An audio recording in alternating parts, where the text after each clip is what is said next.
way to know whether or not two functions are inverses is to plug them into one another. That's what this little formula in the middle of or at the beginning of the next page says. It says to take g and plug it into f wherever there's an x. If they're inverses, you should just get an x at the end. However, you also have to do the reverse. You also have to take f and plug it into g, and that should also undo one another and just leave you with an x. So the big problem is that both of these have to work and undo one another for them to be inverses. If either one of them doesn't work, they are not inverses. But if they do both work, you can say that the functions are inverses because they're undoing one another entirely. So let's see how this would look. In problem A, what we'd start off by testing is one of the two. It doesn't matter which. I'm going to start out with f of g of x and seeing what happens. So we will start out with g of x, which is what's inside the x minus 3 over 4, and we'll go ahead and make that swap. So we'll leave the f out in front and replace the g with x minus 3 over 4. And then what this means now is I'm going to be plugging in this inside portion into f wherever there's an x. So that means it will look like 4, and then we'll replace that x with what's inside the x minus 3 over 4.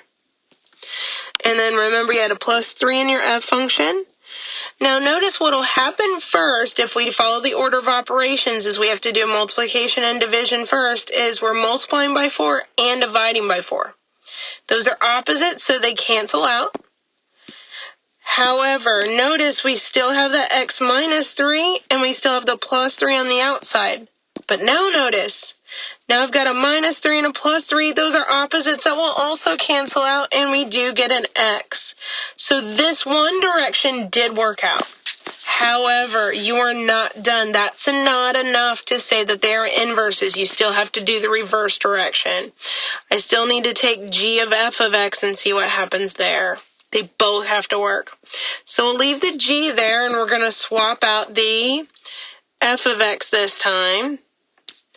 And so, let's see, we've got f of x is 4x plus 3.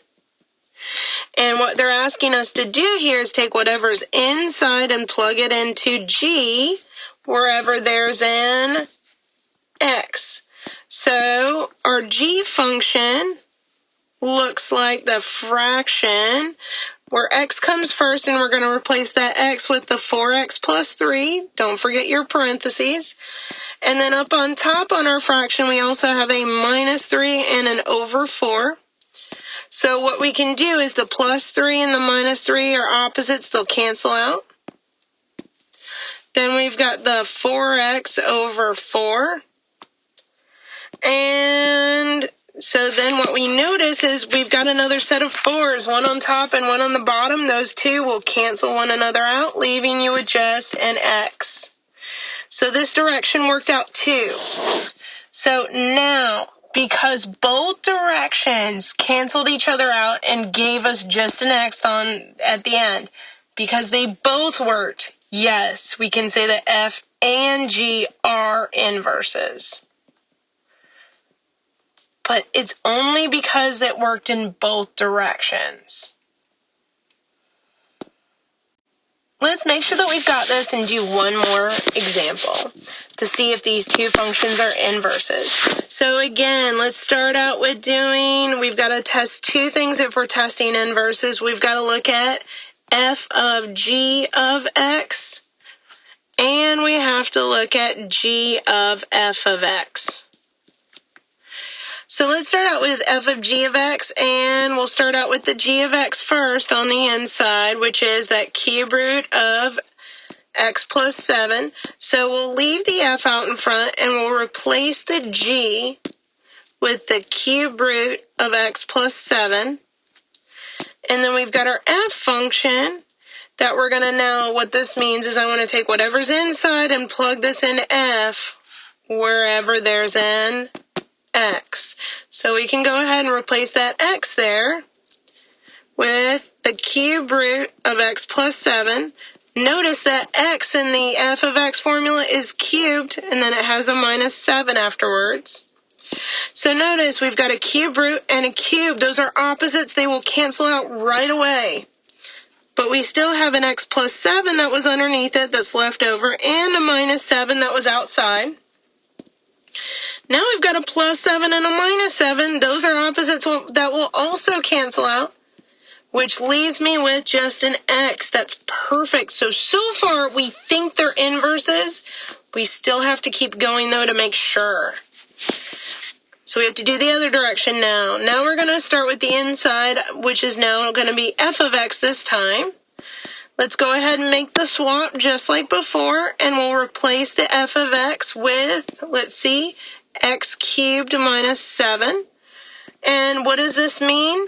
It means that we're going to plug into, let's see, g, whatever's inside our parentheses, into g wherever there's an x. So what it'll look like, our g function is the cube root. We're going to replace the x with what was inside the x cubed minus 7. The g function also had a plus 7 after that. So let's see what happens.